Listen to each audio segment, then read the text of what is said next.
inspiratif dari Kylian Mbappé, anak ajaib dari Bondy. Tak semua keajaiban lahir dari tempat yang megah.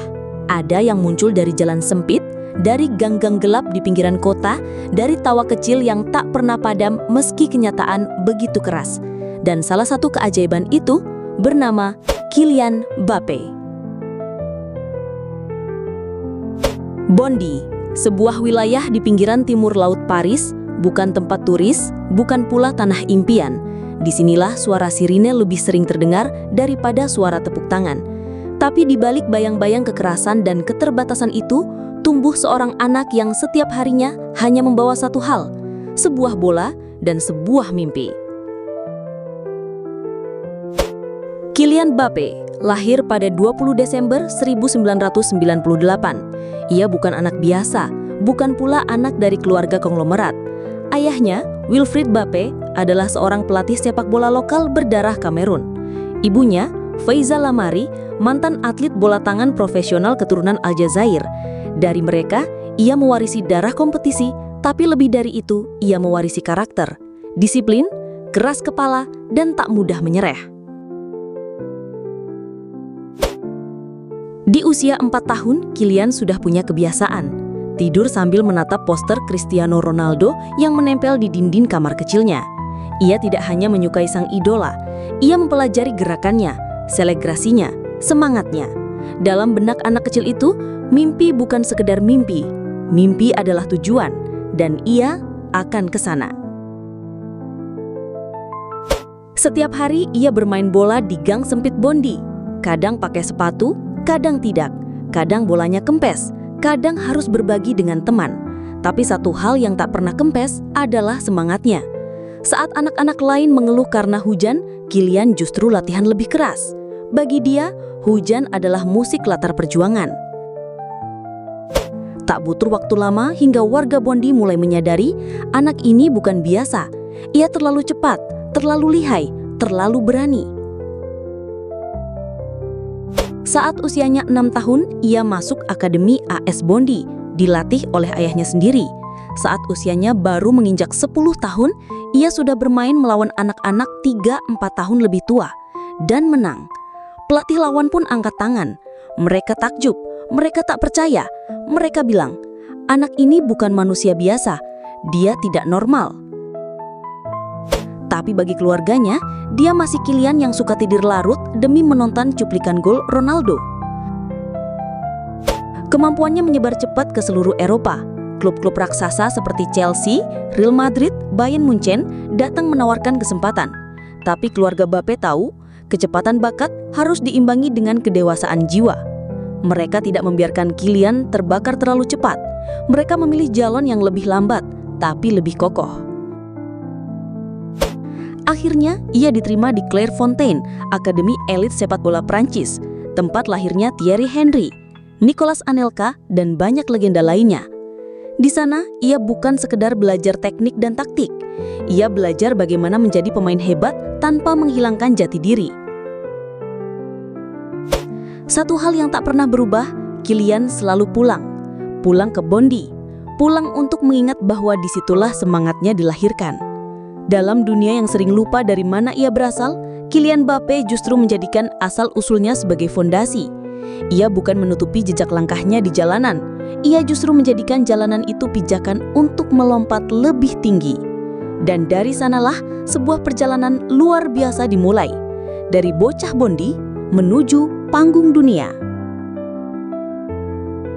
Usianya baru 16 tahun ketika ia mencetak debut profesional untuk AS Monaco. Seorang remaja yang belum menyelesaikan sekolah, tapi sudah bermain di antara para pria dewasa. Lapangan rumput profesional jauh berbeda dari jalanan Bondy, tapi Mbappé tak gentar. Ia mencetak gol demi gol. Dalam satu musim, 26 gol ia bukukan, dan lebih dari itu. Ia membantu Monaco merebut gelar Ligue 1, mengalahkan dominasi PSG. Namanya kini bukan hanya beredar di Prancis, dunia mulai membicarakannya. Bahkan ada yang bilang, dia adalah Thierry Henry baru. Namun, Kylian hanya tersenyum. Ia tidak datang untuk menjadi seseorang yang lain. Ia datang untuk menjadi dirinya sendiri. Musim panas 2017, PSG datang dengan tawaran yang tak bisa ditolak. Transfer senilai 180 juta euro menjadikannya remaja termahal sepanjang sejarah. Dunia mencibir, banyak yang menyebut itu gila. Tapi di balik nominal itu, ada tekad yang luar biasa. Saya tidak datang untuk jadi bintang.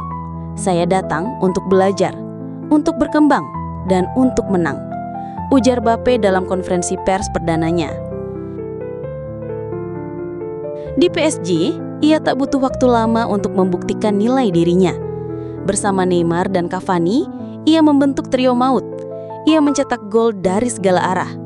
Tapi dunia belum melihat puncaknya, belum sampai tahun 2018 tiba.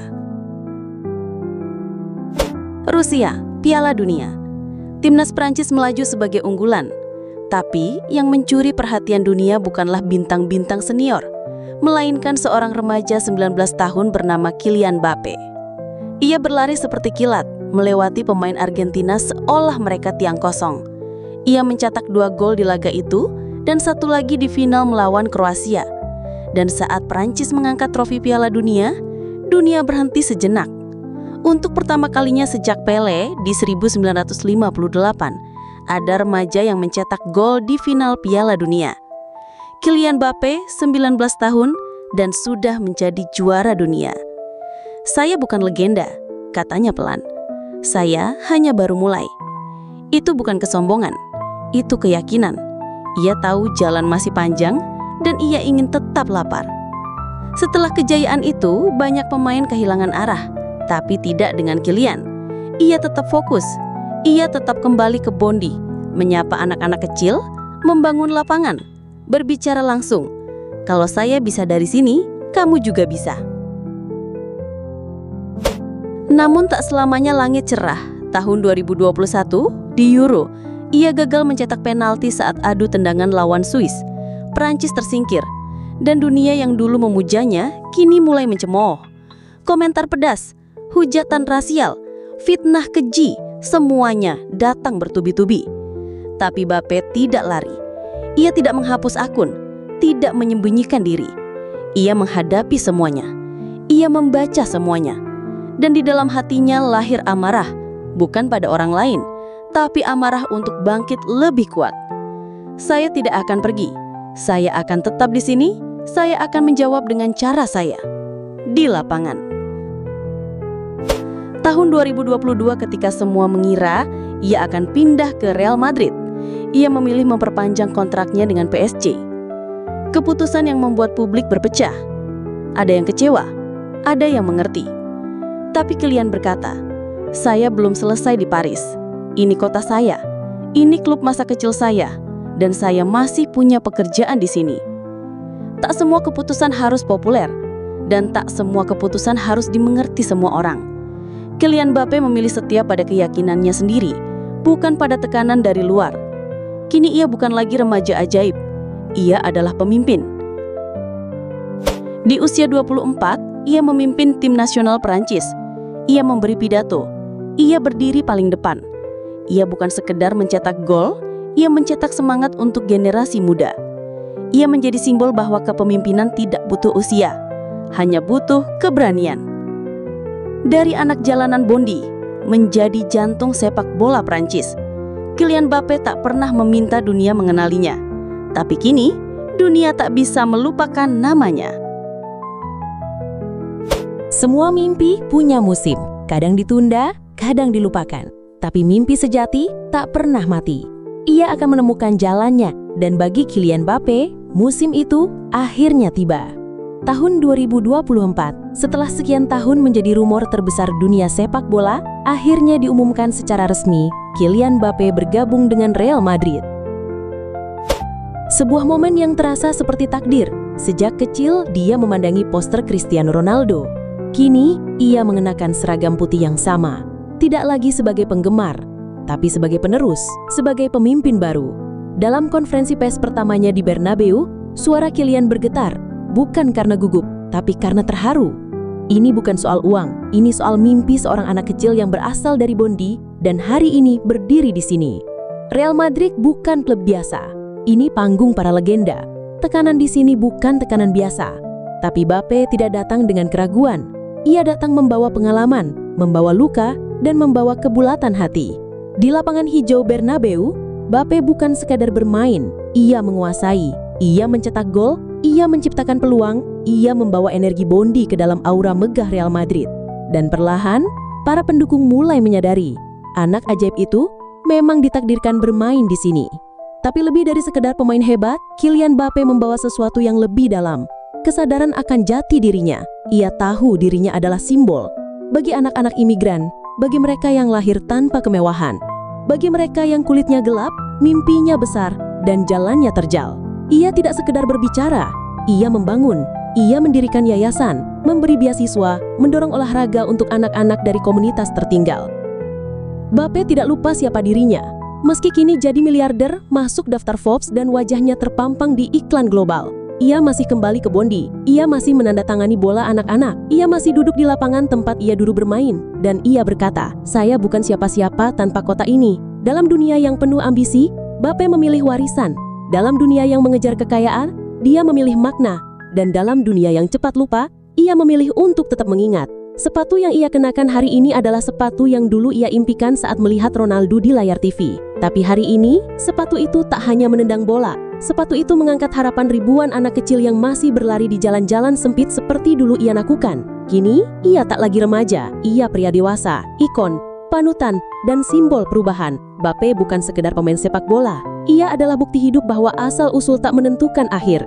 Jika kamu lahir miskin, itu bukan kesalahanmu. Tapi jika kamu mati tanpa pernah mencoba, itulah yang menyedihkan. Kylian Mbappe. Dan kamu bisa seperti dia. Kamu tidak harus lahir di Paris, tidak harus anak pelatih atau atlet. Kamu cukup punya semangat, punya keyakinan, dan tidak menyerah pada hari-hari yang gelap. Karena seperti kata Mbappe, bermimpilah setinggi mungkin dan biarkan dunia tak percaya sampai kamu membuat mereka melihat kenyataannya. Nah, demikian kisah inspiratif dari seorang Kylian Mbappe yang dapat kami sajikan. Bagaimana menurut sobat? Jangan malu dan silakan tulis pendapat kalian di kolom komentar ya.